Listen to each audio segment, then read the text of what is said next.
chén con xuống đi.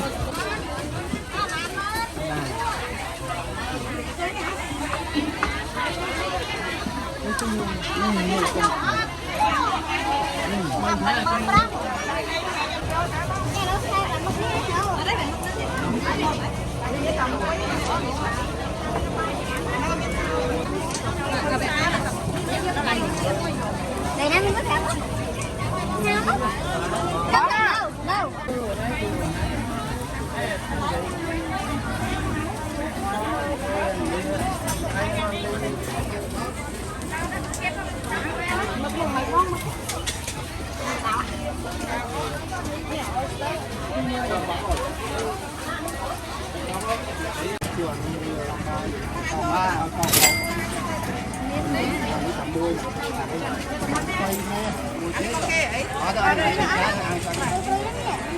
Tôi là lùi lại là nó. Vậy đó không phải nữa đâu. Anh ấy chạy khóc mé đi. Anh ấy chạy coi gì không? Hết rồi.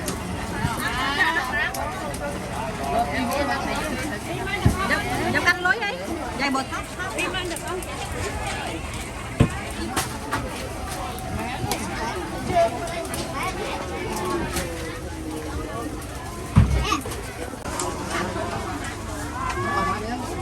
Ôi nhiều mặt này này anh ơi. Nhiều mặt con này. Đây là cái mà. Luôn mà ơn. Anh đấy. Luôn để cam mà ơn. Lại mấy.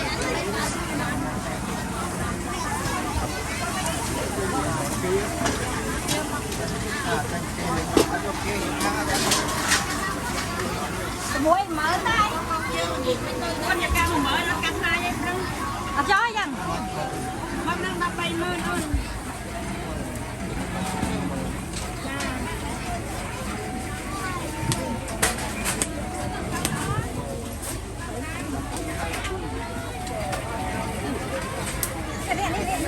Đây không không lại.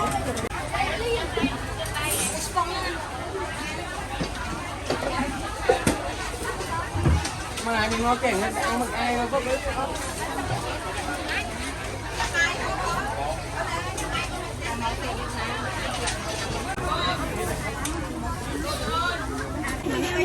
con mà điện vui lên con làm mà đấy con ăn là ăn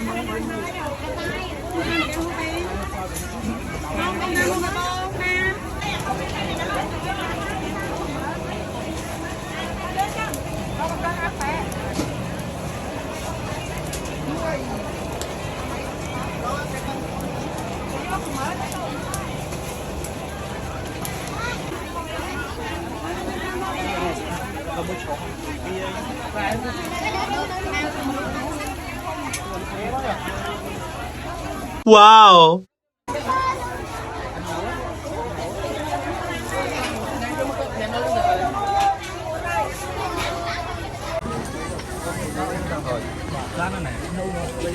Đâu được không? con thịt kia đi, thịt kia đi à, kia rồi còn nhầm, con, đi cái sọt ra. Ôi này đang canh.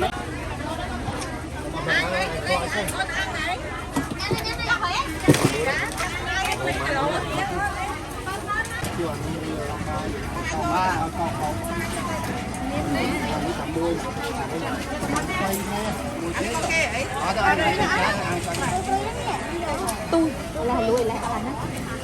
Vậy đó không phải nữa đâu. Anh ấy chạy khóc mé đi. Anh ấy chạy coi gì không? Hết rồi.